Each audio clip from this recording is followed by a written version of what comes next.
तुझे क्या लगता है कि तूने फिल्म माफिया के साथ मिलकर मेरा घर तोड़ के मुझसे बहुत बड़ा बदला लिया है?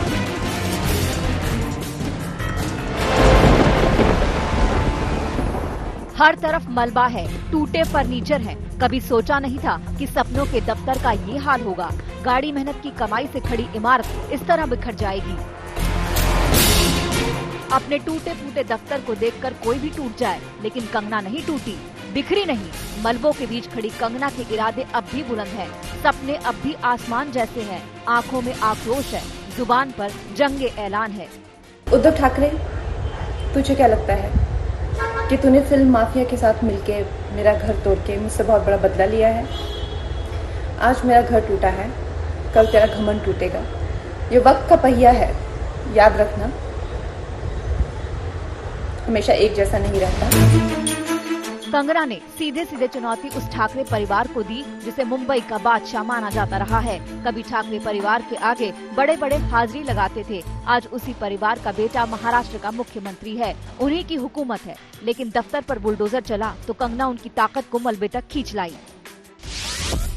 तुम्हारे पिता के अच्छे कर्म तुम्हें दौलत तो दे सकते हैं, मगर सम्मान तुम्हें खुद कमाना पड़ता है। मेरा मुंह बंद करोगे, मगर मेरी आवाज मेरे बाद फिर लाखों में गूंजेगी। कितने मुंह बंद करोगे, कितनी आवाजें दबाओगे, कब तक सच्चाई से भागोगे? तुम कुछ नहीं हो, सिर्फ वंशवाद का एक नमूना हो। कंगना ने दफ्तर को हथौड़े से मलबा मलबा करने वाले बीएमसी को अदालत तक खींचा, नुकसान की भरपाई का बिल बता दिया, 2 करोड़ के नुकसान का ब्यौरा थमा दिया। अब हर्जाना वसूलने की तैयारी है। जिस टाइम पे ये रिट बना था उस टाइम पे तोड़मताड़ी नहीं हुई थी।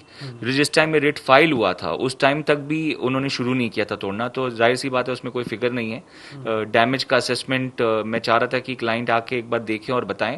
फिर भी जो मुझे अंदाजा मिल रहा है वो 2 करोड़ के ऊपर का अंदाजा मिल रहा है। अभी एग्जैक्ट फिगर समझ में आएगा कि क्या फिगर है, क्योंकि उन्होंने जो तोड़ा है वो आर्टिफैक्ट्स और जो फर्नीचर तोड़ा है, मूवेबल फर्नीचर, जो मैं कई दफा कल भी बताया कि म्यूनिसिपल कभी इस तरीके की हरकत नहीं करती है कि आपके घर में जो मूवेबल आइटम्स है वो डिस्ट्रॉय करके जाती है। दफ्तर में बीएमसी की तोड़फोड़ पर बॉम्बे हाईकोर्ट की सुनवाई तो 22 सितंबर तक टल गई है और तब तक दोनों पक्षों को यथास्थिति बरकरार रखनी होगी, यानी न कुछ बनेगा न कुछ बिगड़ेगा। लेकिन कंगना और शिवसेना की लड़ाई हर गुजरते वक्त के साथ तीखी होती जा रही है।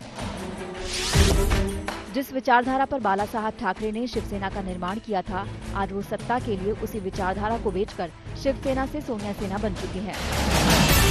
कंगना की मर्दानी वाली तेवर के आगे शिवसेना का उबलता खून ठंडा पड़ने लगा। अब तो शिवसेना इस एपिसोड को ही खत्म करने में लगी है।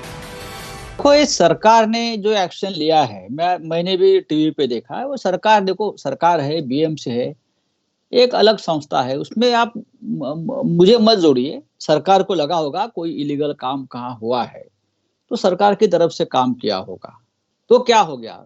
शिवसेना कानून कंट्रोल नहीं करती ना। कंगना ने मुंबई में अपने दफ्तर की कीमत पर सीधे महाराष्ट्र सरकार से पंगा ले लिया है। दिल्ली से समर्थन मिलते ही कंगना और भी आक्रामक होती जा रही है। बीजेपी और आरएसएस खुलकर कंगना के साथ आ गए हैं। यहाँ तक कि शरद पवार भी बुलडोजर वाले फैसले पर उंगली उठा रहे हैं। ऐसे में ठाकरे सरकार को भी लगने लगा है कि आखिरकार किससे पंगा ले लिया। पंकज उपाध्याय के साथ मौसमी सिंह, मुंबई आज तक।